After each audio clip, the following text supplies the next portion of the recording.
As nossas mentes entraram em cadeia de modo extraordinário e viam-se no ambiente fluidos intercruzando-se a sustentar a nossa fé e aumentando a confiança nos poderes celestiais.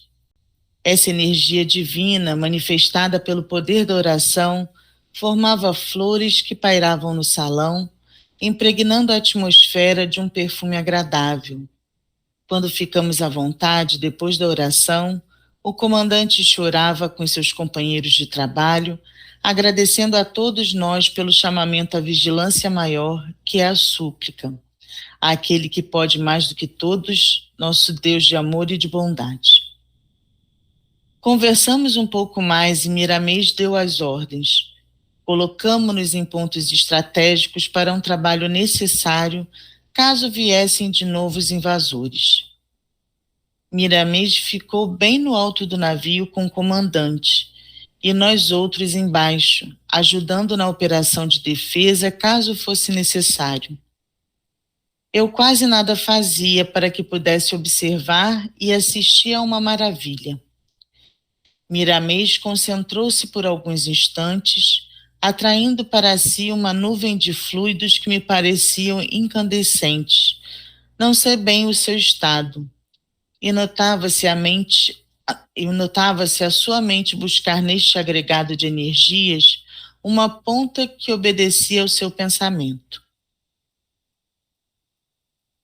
Ela se estendeu em volta do navio, fechando as pontas em uma rapidez incrível. Depois, como em um passe de mágica, foi tecida uma espécie de rede, arrematando no cabo antes formado, vibrando em uma intensidade muito grande para não ser vista pelos malfeitores. E eles surgiam como bando, de grupos em grupos, cada um carregando uma espécie de saco escuro com algo dentro, para atirar em cima do navio. Era um barulho infernal e tive um pouco de receio. No mesmo instante em que eles Elisa. atiraram. Oi? Oi. Silvio, eles estão aonde? Eu estou meio perdida. Eles estão naquele navio, aquela história que eles saíram da colônia onde eles estavam e começaram um novo trabalho, que era num navio que eles se juntaram aos espíritos que protegiam o navio, porque esse navio eles pressentiram, foram avisados, né, que seria atacado, né, por um grupo de espíritos malfeitores. Então, eles fizeram todo um trabalho de proteção e estão agora entendendo esse trabalho de proteção. Tá, é que eu tava meio perdida. E bem-vinda aí a Keila, né? Keila. Ah, tá. Agora eu comecei a lembrar. Obrigada. Bom dia a todos. Obrigada, Glaucia. Obrigada a todos. Bem-vinda. No mesmo instante em que eles atiravam os sacos em cima do navio, era projetado um fluido em cima deles, que perdiam as forças e caíam juntamente com os sacos arremessados na casa flutuante. Quando os últimos desconfiaram da armadilha, voltaram desesperados. A matéria dos sacos tinha um odor insuportável e tinha ação anestésica. Os marinheiros espirituais, já adestrados na operação, enrolaram aquela gigantesca rede com a ajuda da própria natureza e voaram levando-a para lugares indeterminados para nós. Todos ficam... Elisa, só um minutinho. Isso aí que ele está descrevendo, né, que fizeram com o navio, a gente pode imaginar cada um para si. Às vezes a gente está sentindo perturbado, estou irritado, estou com dor de cabeça, pensa assim como ele fez com o navio, pensa, se conecta ao seu mentor, a coisas que lhe agradam, e imagina realmente uma rede sendo formada ao seu redor para te proteger. Assim, semelhante ao que a gente faz com o mosquiteiro nas janelas, imagina uma coisa assim, sendo criada e te envolvendo. E você vai ver que dá certo realmente. Se cria, aos poucos muda os teus pensamentos, né? E realmente você consegue criar uma proteção ao seu redor. Então, essa imagem é bem interessante por causa disso, porque dá uma ideia real de proteção, que às vezes a gente precisa ter a ideia do que está imaginando. E isso é perfeito, criar uma rede protetora ao redor do navio.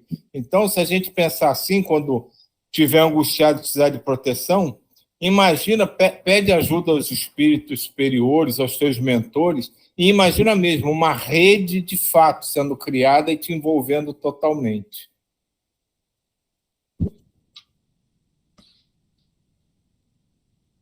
Todos ficamos aliviados. O comandante Miramês desceram e nos encontramos em festa, desejando que aqueles irmãos nunca mais voltassem ali.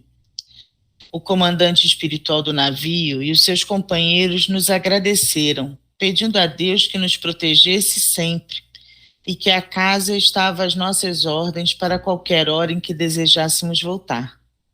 Também agradecemos a oportunidade que tivemos, principalmente eu, pelas experiências anotadas e assistidas, e começamos a volitar. Bem de cima, olhamos para baixo e notamos admirados um círculo de luz em torno da cidade flutuante. Padre Galeno tomou a palavra eufórico, dizendo: agora não podemos dizer que ali não se faz oração. Aquele efeito de luz que temos o prazer de ver é o efeito da prece feita pelo comandante do navio.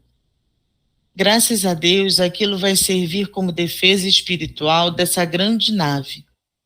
Que Deus e Cristo abençoem a todos que dirigem essa cidade sobre as águas. Demo-nos as mãos e partimos. A minha mente estava fervilhando para saber por que aquele comandante, sendo já um espírito de certo desenvolvimento, não era dado à oração, pois esse era o dever primordial, ainda mais pelo posto que ele ocupava. Miramês, sem que eu perguntasse, veio em meu auxílio.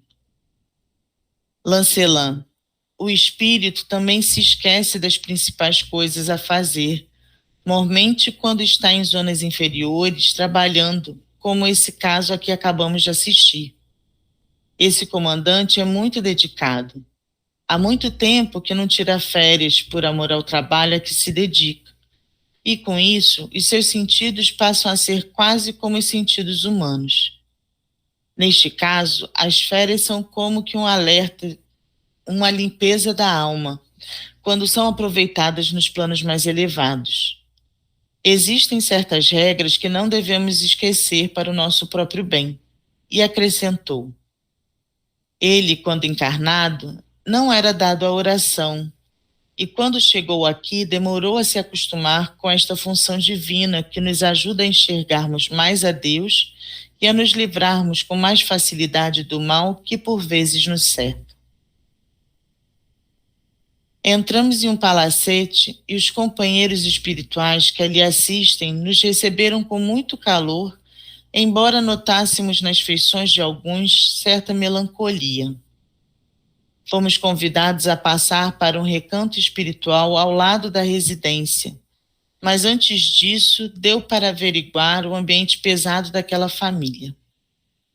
Aquelas horas da madrugada, eles, os encarnados, estavam jogando e bebendo muito. Muitas mulheres, já quase inconscientes, perdiam o pudor que lhes resguarda o moral. Palavrões eram proferidos seguidamente. O padrão era baixo e dos mais baixos. Entidades inferiores igualmente sorviam as bebidas pelas emanações dos encarnados, saboreando o álcool como se fosse o mais puro alimento. Eles instigavam os homens e mulheres a olhares que desmereciam a compostura. Os assistentes da casa e os nossos companheiros foram para o recanto espiritual e eu fiquei como que amarrado naquele ambiente, verificando os pormenores para depois escrever. Mas afirmo custei suportar o clima sórdido, onde a miséria moral se manifestava livre de qualquer reprimenda. Pensei comigo, o lar é uma coisa sagrada na terra. Como pode um abuso deste tamanho? E os filhos? Se esses irmãos escutassem meus pensamentos, iriam dizer: os filhos estão dormindo. E então responderia: dormindo, mas absorvendo pelos fios da afinidade espiritual o magnetismo dissolvido neste ambiente de perdição. No amanhã, as filhas terão maior facilidade de acompanhar os exemplos das mães que não souberam seguir as regras das boas maneiras, principalmente em sua própria casa. Os filhos também são antenas vivas, a absorverem as imagens dos pais pelos exemplos da vida que levam. Pés entrelaçados por baixo da mesa falavam mais do que os bilhetes, sem reverência. De vez em quando aparecia um empregado de cor trazendo com humildade um vasilhão cortados de linguiça frita, onde a pimenta e a cebola estimulavam o paladar. Aquele irmão corria a noite toda sem cansaço pronunciado.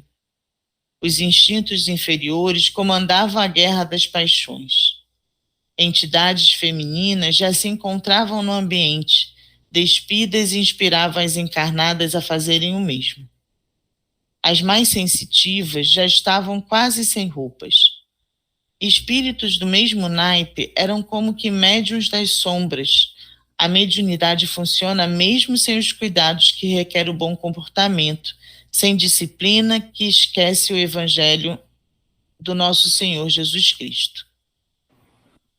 Aqui vale a pena lembrar uma coisa que já foi dita várias vezes. Todos somos médiuns. Então, todos nós, mesmo que não tenhamos a menor percepção disso, entramos em contato com a espiritualidade. E essa espiritualidade que se comunica com cada um de nós vai ser aquela compatível com o momento que a gente está vivendo, seja ele triste, alegre, desequilibrado, desarmonizado, grandioso. É tudo uma questão de sintonia e não é puramente por desejar estar com esse ou com aquele tipo de espírito. São as ondas mentais que a gente emite naquelas circunstâncias. E como um rádio funciona, no momento que a gente começa a emitir determinada onda, alguém pode estar procurando uma onda semelhante e sintonizar com aquilo. E aquilo causa essa aproximação. Então, tudo que ele vai descrevendo aqui, como ele fala, do ponto de vista dele, um lamentável descuido, de vigilância, pode acontecer com qualquer um de nós, não numa situação tão drástica como ele descreve, mas em qualquer tipo de situação, de parar um trabalho que está sendo executado, de ter asco de alguma coisa, de ter raiva de alguém. Basta que a gente, por algum motivo, se descuide, mude o tipo de energia que a gente está emitindo, o tipo de vibração. Que a gente pode se sintonizar com outros que têm o mesmo sentimento ou sentimento parecido. E se não se interromper, isso vai numa bola de neve, como ele vai descrevendo aqui na casa. Começa simples, já vai crescendo, crescendo e vai tomando conta de todo mundo, de todo o ambiente, inclusive dos filhos, quando ele fala que mesmo dormindo, eles acabam absorvendo aquela energia que está ali vibrando. E nos lembra, da grande importância da exemplificação dos pais para os filhos. Dificilmente os filhos, em algum momento, não copiam os pais. Isso é difícil. E muitos de nós já parou em alguma situação, caraca, eu estou fazendo igualzinho que eu reclamava da minha mãe. Então, isso é uma coisa que a gente tem que estar muito atento, aqui e do lado de lá, porque nós sempre vamos exemplificar, sermos exemplos de alguma coisa. E podemos ser seguidos, podemos estar estimulando alguém a fazer alguma coisa. Pode ser boa, ou no momento de descuido nosso, pode não ser tão boa.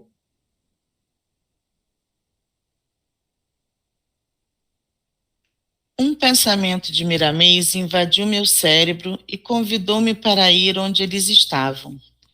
Cortei as observações, talvez sem interesse positivo, e apareci no ambiente deles. Que diferença! Pedi desculpas por não ter vindo junto com eles para o recanto e participei das conversações. O guia espiritual da casa, de nome Geraldo, falou tristonho. Meus irmãos, nós temos passado dias difíceis nessa casa. Os componentes deste lar não nos ouvem mais. Eles cortaram as linhas de comunicação conosco pelo modo de proceder e até as leituras deles mudaram. Os livros e revistas lidos nesta residência são puramente de sexo. Eles chegaram até o ponto a que vós assististes uma calamidade no lar e na formação das crianças que, de qualquer maneira, como vós sabeis, assimilam os acontecimentos ocorridos nessa casa. E nós não podemos fazer quase nada em favor deles, por faltar o processo de sintonia, pois quase todos eles são médiuns das trevas. São 4 famílias que frequentam este lar com as mesmas ideias. Vão se juntando pelo processo já dito, em faixa onde todos respiram e as mentes de todos estão presas em um ponto fixo. Sexo através de vários caminhos disfarçados como sendo vida social, encobrindo o objetivo principal. Silenciou um pouco e continuou melancólico. Sabemos que este drama está ocorrendo por toda parte do mundo. A Terra está passando por um período de transição e a conduta das criaturas, que antes era escondida e reprimida por vários meios que a sociedade impunha, hoje está saindo do normal, mostrando como as pessoas realmente são por dentro. O melhor remédio para essa doença é o tempo, sabemos disso. O nosso irmão Geraldo calou-se, esperando ouvir algo de um de nós, palavras que servissem de alívio com certeza. Todos olhamos para Miramês e ele falou com bondade. Meus filhos, que o Mestre os abençoe a todos. Esses nossos irmãos deste lar ainda têm fome dos impulsos que lhes marcam a evolução. Nós temos o dever de ajudá-los, como a qualquer outro grupo familiar. No entanto, existe um marco onde a vida nos pede para parar, que pertence, como bem disse o nosso irmão Geraldo, ao tempo. Todavia, somente o tempo não basta para o despertar e a bondade divina envia o anjo da dor. Esse anjo, aonde chega, tudo muda, por sua força de transformação. Ele tem o poder de fazer e refazer muitas coisas que levam as criaturas a se modificarem. O desejo nosso é que almas se transformem por amor, sem precisar da visita dos sofrimentos, porém, isso é quase impossível. São processos esquematizados pelos maiores da espiritualidade em nome daquele que tudo dirige. Não sofras com isso, caro amigo, pois eles não são maus, apenas ignoram as leis naturais. Beleza. Aqui nesse pedaço que você leu, são duas coisas que me chamaram muita atenção. A primeira foi o Lancelin. Ele se, entre aspas, encantou com aquilo lá, então achou que seria importante ele relatar o que estava acontecendo. E ele foi se envolvendo naquilo, até o ponto que o Miramês foi lá poxa, presta atenção no que realmente você veio fazer aqui, e tira ele do ambiente. Quer dizer, mesmo o Lancelin, ele já estava se envolvendo naquelas vibrações, já estava se distraindo, começando a se distrair do seu propósito. E isso acontece muito com aquelas coisas que a gente fala de televisão, às vezes, poxa, eu não sei por que eu fiquei até tão tarde vendo tal filme, era uma porcaria, nem valia a pena. Por que eu fiquei lendo isso só para acabar, se não era interessante? A gente vai sendo envolvido pelas vibrações, pelas energias, e muitas vezes não é nada realmente útil para a gente, nem para ninguém, e a gente perde um tempão com aquilo. Não que a gente fosse fazer uma coisa grandiosa no lugar, mas você deixa de fazer, às vezes, uma coisa simples, ou simplesmente não perder tempo numa coisa que não é nada produtiva. E o outro ponto é quando ele diz aqui, chega um ponto que não tem mais o que fazer. Às vezes, na ânsia de ajudar, a gente quer resolver de qualquer jeito a situação. Quer que alguém que a gente quer ajudar mude o seu jeito de ser, mude a sua conduta, faça o que tem que ser feito.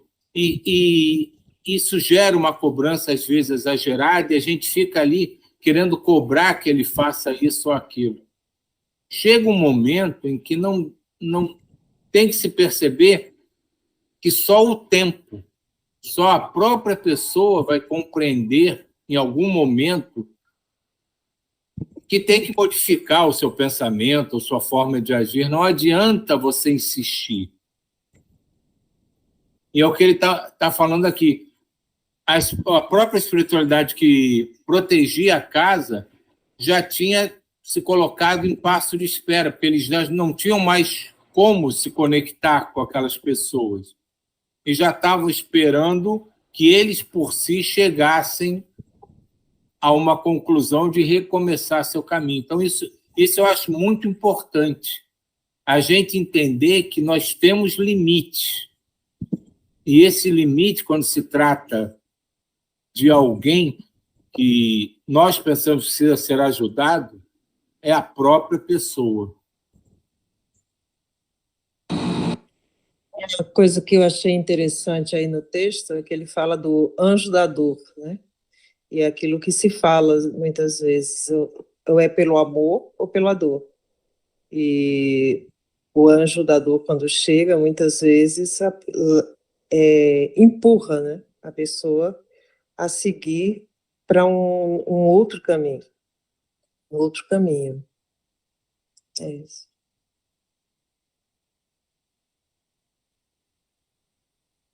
Os espíritos que aí estão são atraídos por eles mesmos e obedecem à lei dos iguais que se reúnem por harmonia mental. Vamos trabalhar em favor de todos, sem com isso sofrer por não saber esperar. O Senhor é muito paciente, não tem pressa e nada na vida se transforma em um passe de mágica. Eles com isso que vedes, que por vezes tortura os espíritos familiares, estão todos os dias diminuindo o tempo de ignorância. Qualquer hora dessas, eles vão despertar pelos processos que já conversamos. E que seja em breve, em nome de Jesus Cristo.